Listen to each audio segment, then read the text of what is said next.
Thank you to the library and the League of Women Voters in the town for supporting participatory democracy. My name is Steve Weems, candidate for District 7 Town Council seat. This is a video recording of what I would have said if the Lewiston tragedy had not occurred. First, I'll respond to the introductory questions, then the 6 specific questions. Please excuse me for reading my remarks done in the interest of efficiency. The introductory questions. How do you view the role as a town councilor, and what do you see as the requirements for the job? Why do you want to run? What values and qualifications will you bring to this position? My response. Being a town councilor has never been a goal of mine. It is simply one way to fulfill a citizen's responsibility in a representative form of democracy. My goal is to be a type of counselor we need and want, reflecting the fine precedent of James Mason and the other previous District 7 counselors. I have excellent experience in business, finance, government, and the not-for-profit worlds, including 33 years working for the betterment of Brunswick, in many ways, including earlier service in this job. This experience, however, will only be useful if applied to serve the common good.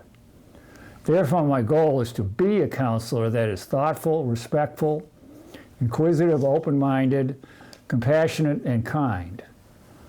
Always listening and watching carefully, trying to understand the essence of things, looking for what is valuable and sustainable. My vision is derived from the many wonderful attributes of Brunswick, dedicating myself to keeping it as a community where diverse people want to live and can live. To me, this means making decisions that balance the need for essential community services, facilities, and amenities with affordability and justice, with a long-term sustainability as a guiding principle. I will attempt to interpret this well, understanding I have a responsibility to the whole town while representing District 7. Now to the specific questions. I'll start with number 6, as instructed by the sponsors, in case the rest get edited out, then circle back to the other 5. Number 6, what are Brunswick's greatest challenges and opportunities, and what are your thoughts on meeting them? There are many challenges, which often come with opportunity. For example, affordability of housing and just living in Brunswick. 2, funding quality schools, essential municipal services, and the amenities people love about living in Brunswick. 3, protecting open space and wildlife habitat. 4, assimilating new Mainers, and many others. I think it is essential to look ahead, not backwards, in a changing world. Let's anticipate and plan for the tumultuous pressures that are heading our way, such as homelessness, an influx of climate and other refugees, and other factors that may generate rapid population growth. We have a wonderful community, and many, many new people undoubtedly will want us to share it with them. I lived in a town that doubled in size in 10 years. It was destructive of natural systems, open space, and the ecology. It very well could happen here. Let's take this possibility seriously, plan accordingly, and be prepared to pursue opportunities for positive change while protecting the essence of what we cherish about living in Brunswick. Now, circling back to the other questions. Number 1, how could you strengthen communication to inform Brunswick citizens about town issues and to encourage citizen engagement and participation in town decisions? Informed citizens and active citizen participation are essential to foster a strong democracy. One essential way to encourage this is to project a genuine interest in talking with anyone about what is on her or his mind, both learning and informing in the ensuing discussion. Specific steps that could be taken to facilitate this include making contact information more prominent on the town website, providing contact data during the town council meeting roll call, using door hangers and attending neighborhood meetings, adhering to a 24-hour response rule for any genuinely personal communication, taking the time to learn by walking around and talking with people, and lastly, refining the town municipal district boundaries to include intact neighborhoods. Number 2, what would be your budget priorities for Brunswick, and how do you suggest funding them? First, I think the taxpayers of Brunswick should determine the town's budget priorities.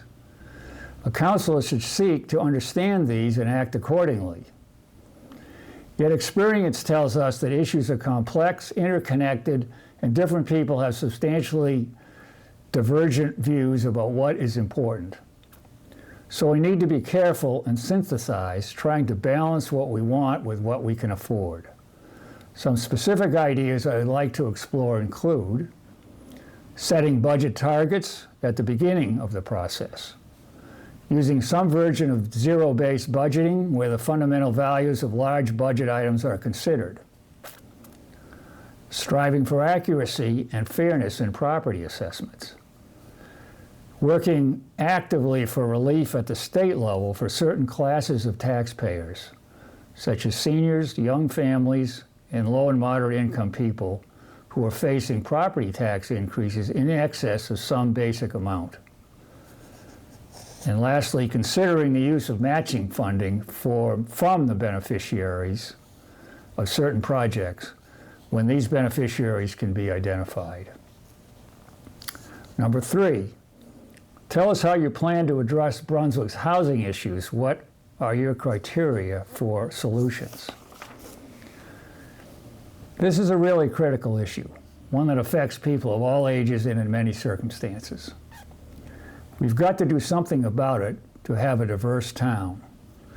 Affordability of housing is the essence of this challenge.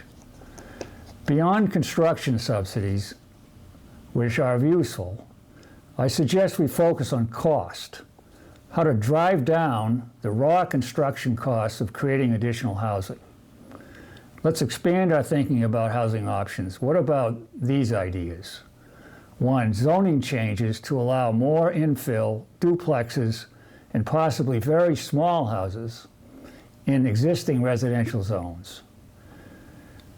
2, repurposing existing residential and commercial building stock.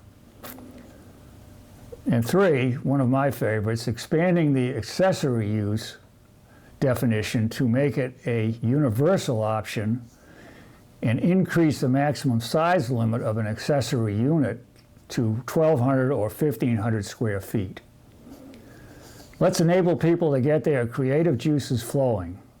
We have too much existing space on large enough lots to not use these assets creatively to provide affordable housing for seniors, working people, new Mainers, and others.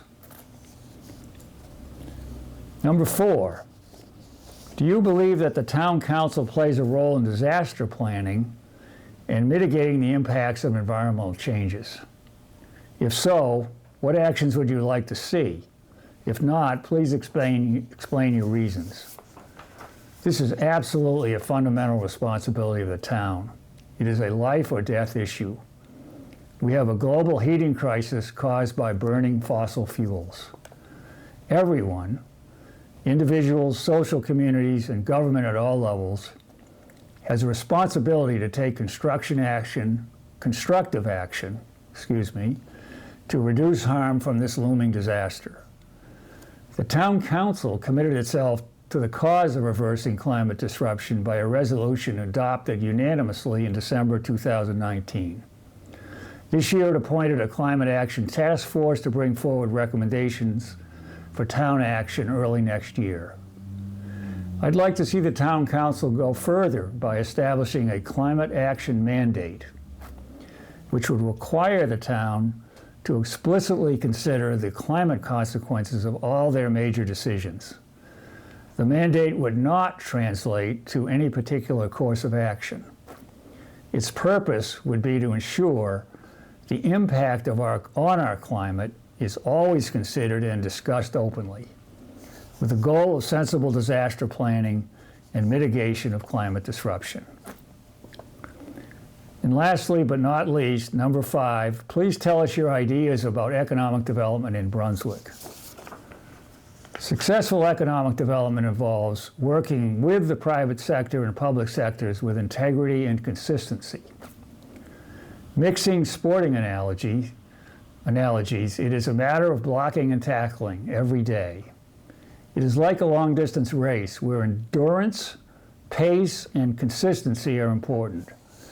Desirable economic development will occur when business leaders feel they are welcome, they want to be here, and they can get the human resources necessary to be successful. I think we should focus on technology-based businesses, like the Tech Center at Brunswick Landing, and the health, tourism, and creative economy sectors. The availability of reliable, clean energy, innovative financing, and community amenities, especially a top-notch school system, are critically important factors. Brunswick has an effective economic and community development team with an environmental conscience. They deserve the Council's continuing support. That's it for now, barely scraping the substance of these issues. Thanks again to the library, the League, and the town for the opportunity to communicate directly with Brunswick residents.